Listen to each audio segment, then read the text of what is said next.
Hello అండి. Welcome back to homely talks. నేను మీ ఉమా. అందరూ ఎలా ఉన్నారు? ఈరోజు మనం మునగాకుతోని పచ్చడి చేయబోతున్నామండి. ఈ మునగాకు పచ్చడి చాలా బాగుంటుంది. అలాగే చాలా సింపుల్‌గా ప్రిపేర్ చేయొచ్చు. హెల్త్‌కి కూడా చాలా మంచిది.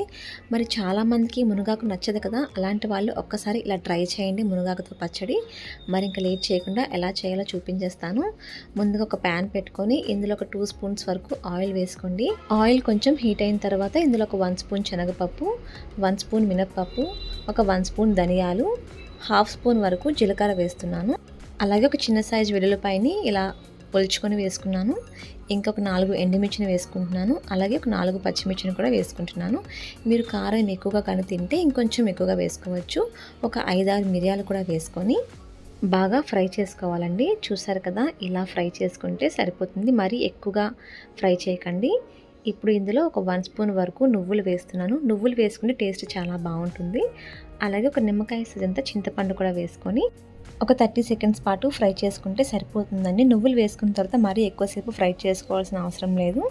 ఆ వేడికే మనకి నువ్వులు అనేవి ఫ్రై అయిపోతాయండి. వీటిని ఒక ప్లేట్లోకి తీసుకుందామండి. అదే ప్యాన్లో ఒక 2 టమాటాలను కూడా ఈ విధంగా కట్ చేసుకొని వేసుకుంటున్నాను. అలాగే నేను ఇక్కడ 2 కప్పుల వరకు మునగాకును తీసుకుంటున్నాను. ఈ మునగాకునైతే మనం ఏదో ఒక విధంగా వీక్లీ వన్స్ తీసుకుంటే చాలా మంచిదండి. ఇలా పచ్చడి చేసుకోవచ్చు, లేదంటే మునగాకు పొడిని కూడా చేసుకోవచ్చు.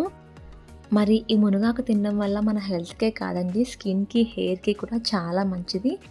వారానికి ఒక్కసారైనా మునగాకుని ఏదో ఒక రూపంలో తినడానికి ట్రై చేయండి. చూసారు కదా, ఇలా ఫ్రై అయిన తర్వాత దీన్ని కూడా ఒక ప్లేట్లోకి తీసుకుందాము.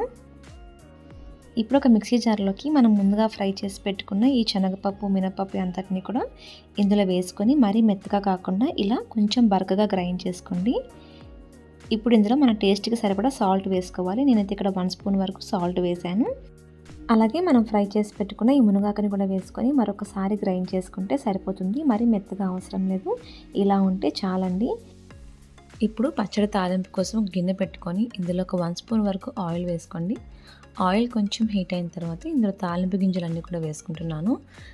జీలకర్ర, ఆవాలు, ఎల్లుల్లి, ఎండుమిర్చి, అలాగే కరివేపాకు వేసుకొని కొంచెం ఫ్రై అయిన తర్వాత ఒక చిటికెడు పసుపు కూడా వేసుకొని 30 సెకండ్స్ పాటు ఫ్రై చేసుకొని మనం గ్రైండ్ చేసి పెట్టుకున్న పచ్చడిలో వేసేసుకుంటే మనకి ఎంతో టేస్టీగా మునగాకు పచ్చడి అయితే రెడీ అయిపోతుందండి. టేస్ట్ చాలా బాగుంటుంది. అలాగే హెల్త్కి కూడా చాలా మంచిది. మరి మీరు కూడా ఒకసారి ట్రై చేసి ఎలా వచ్చిందో నాకు కింద కామెంట్ సెక్షన్లో చెప్పడం మర్చిపోకండి.